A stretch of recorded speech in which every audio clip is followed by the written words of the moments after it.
Subscribe कीजिए। हज़रत सैयदना इमाम हसन रदी अल्लाह ताला अन्हु फरमाते हैं, अब सिर्फ वक्त तो ख़त्म हो गया है तो एक एक जुमले में आपके सामने हुजूर के अखलाक को पेश करता हूँ। ध्यान से सुने, कुछ सीखने की कोशिश करें और अपने अंदर भी कुछ अखलाक जो है वो पैदा करने की कोशिश करें। आज हम अखलाक से बिल्कुल खाली हो गए। अपने घर का कचरा दूसरे के आंगन में डाल देना, एक दूसरे के दरमियान जाकर के लड़ाइयाँ लगा देना, एक दूसरे के दरमियान दुश्मनी पैदा कर देना, एक दूसरे का माल हड़प कर जाना, इसी तरीके से खयानत करना, औरतों पे बदनजरी करना, वादा करके उसको वफा ना करना, ये सारी बद अखलाकी हमारे अंदर आ गई है। आओ अपने नबी से अखलाक सीखें, हुजूर अलैहिस्सलाम के करीमाना अखलाक को इख्तियार करने की कोशिश करें ताकि अल्लाह दुनिया और आखिरत में हम सब पे रहम फरमाए। तो हज़रत सैयदना इमाम हसन मुजतबा रदी अल्लाह ताला फरमाते हैं कि हुजूर अलैहिस्सलाम के अखलाक में से एक अखलाक ये भी थे, एक खुल्क ये भी था कि हुजूर अलैहिस्सलाम का दरवाज़ा कभी किसी के लिए बंद नहीं होता था। हुजूर का दरवाज़ा कभी किसी के लिए बंद नहीं होता था, बल्कि बाज़ बुजुर्गों ने यहाँ तक फरमाया कि अल्लाह के रसूल सल्लल्लाहु अलैहि वसल्लम जिस घर में भी होते, अल्लाह के रसूल अलैहिस्सलाम जिस घर में भी होते, उस घर का दरवाज़ा बंद नहीं होता था, उस पर सिर्फ पर्दा डाल दिया जाता था ताकि अगर कोई हाजतमंद आए, कोई हाजतमंद आए तो उसको दस्तक देने की भी तकलीफ ना हो, वो अपनी हाजत को अल्लाह के रसूल की बारगाह में पेश कर सके।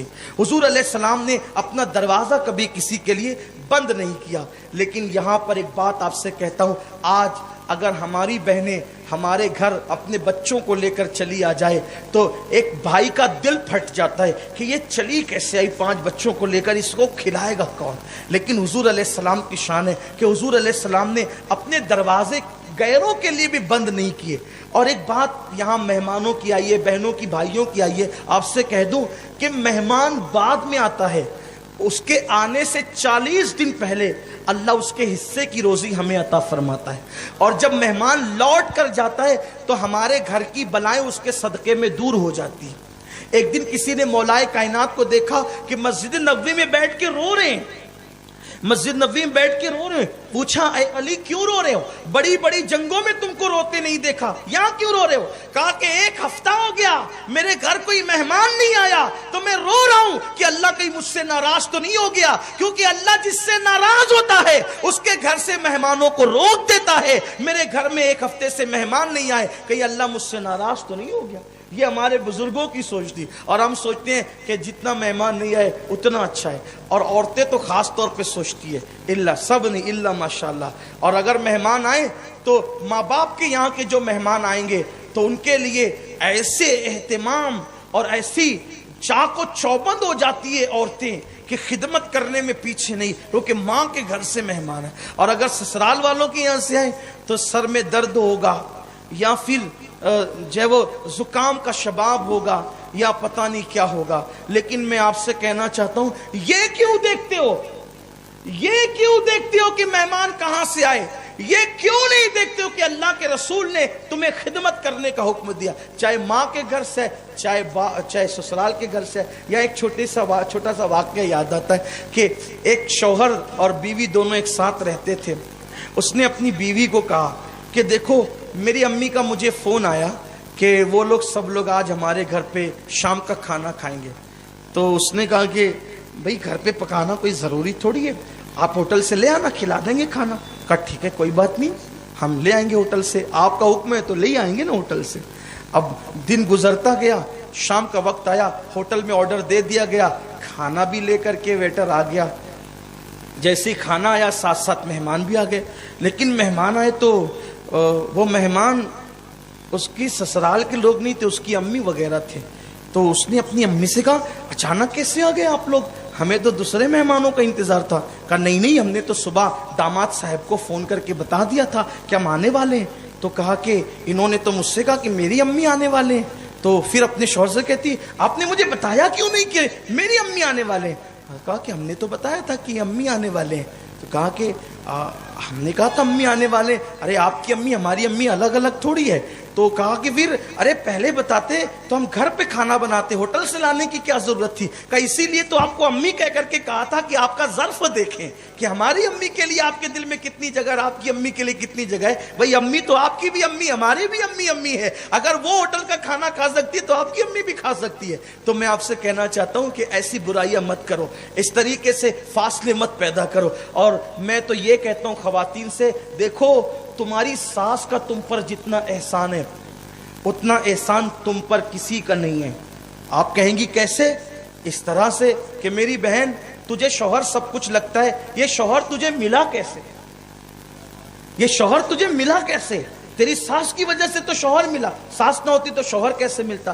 دوسری چیز، تو گھر میں آتی ہے تو ساس کو بھگانے کا پلان کرتی ہے، لیکن تیری ساس کا ظرف دیکھ کہ اس نے گھر میں تجھے لایا، گھر میں لانے والی وہ ہے، اور پھر کتنے جتن سے لایا۔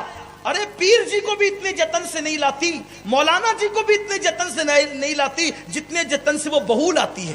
کیسے لاتی ہے؟ منڈپ لگواتی ہے، سب کو بلواتی ہے، کھانا کھلاتی ہے، اور پھر خوبصورت نیا ڈریس پہنا کر کے تجھے اپنے گھر لاتی ہے۔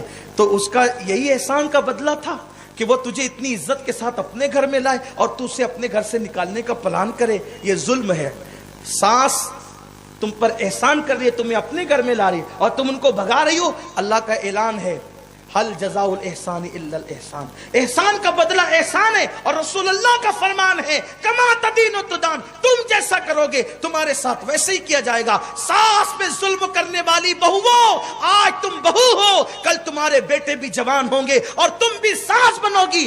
آج تم اپنی ساس کے ساتھ جیسا سلوک کرو گی تمہاری بہویں بھی تمہارے ساتھ ویسا ہی سلوک کرے گی۔ اگر بڑھاپے میں گھٹ گھٹ کے مرنا ہے تو جو چاہو کرو، اور بڑھاپے میں شان سے جینا ہے تو آج اپنی ساس کی خدمت کر کے اس کی دعا لو، انشاءاللہ تمہاری بہویں بھی تمہاری دعائیں لے گی اور تمہارا گھر ایک خوشگوار جو ہے وہ جنت نشان گھر بنے گا۔ تو اللہ کے رسول علیہ الصلوۃ والتسلیم کے گھر کے دروازے کبھی کسی کے لیے بند نہیں ہوتے تھے۔ دوسری چیز، امام حسن پاک فرماتے ہیں حضور کے دروازے پر کوئی گیٹ کیپر کھڑا نہیں ہوتا تھا، یعنی کوئی دربان کھڑا نہیں ہوتا تھا، بھگانے کے لیے نہیں۔ حضور علیہ السلام کے دروازے پہ کوئی دربان نہیں ہوتا۔ پھر فرماتے امام حسن، اور صبح و شام کے کھانے میں یکے بعد دیگرے برتن نہیں رکھے جاتے تھے، یعنی حضور علیہ السلام کے دسترخوان پر کبھی دو قسموں کے سالن ایک ساتھ جمع نہیں ہوتے تھے، کبھی سالن ہوتا تھا اور کبھی تو سالن ہوتا بھی نہیں تھا، بلکہ سوکھے روٹی نمک کے پانی میں ڈبا کر کے کھائی جاتی تھی۔ اللہ کے رسول علیہ السلام نے اتنی سادگی سے زندگی گزاری۔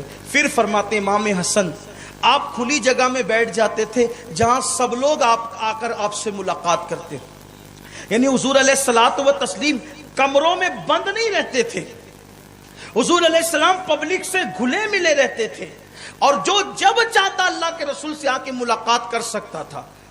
حضور علیہ السلام زمین پر بیٹھ کر ہی کھانا جو وہ کھاتے تھے اور فرماتے تھے میں بندوں کی طرح زندگی گزارنے کو پسند کرتا ہوں۔ موٹے اور کھردرے لباس زیبتن فرماتے تھے، دراز گوشت پر بھی سواری فرما لیتے تھے، کھانے کے بعد اپنی انگلیاں چاٹتے تھے، اور انگلیاں چاٹنے میں جو ہے اللہ کے رسول علیہ السلام اس کو اپنی شان کے خلاف نہیں سمجھتے تھے، کھانے کے بعد انگلیاں چاٹ لینا۔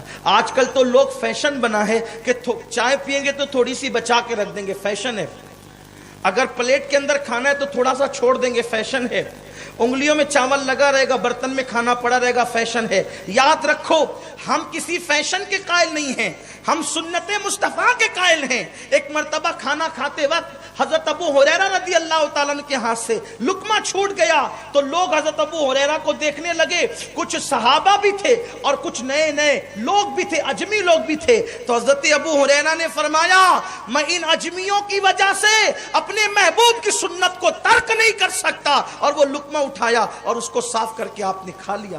لیکن آج فیشن کے نام پہ ہم جدید تہذیب کی طرف جا رہے ہیں، تو اللہ کے رسول علیہ السلام کے اخلاق کریمانہ کو اختیار کیا جائے۔ کمنٹ شیئر ضرور کریے۔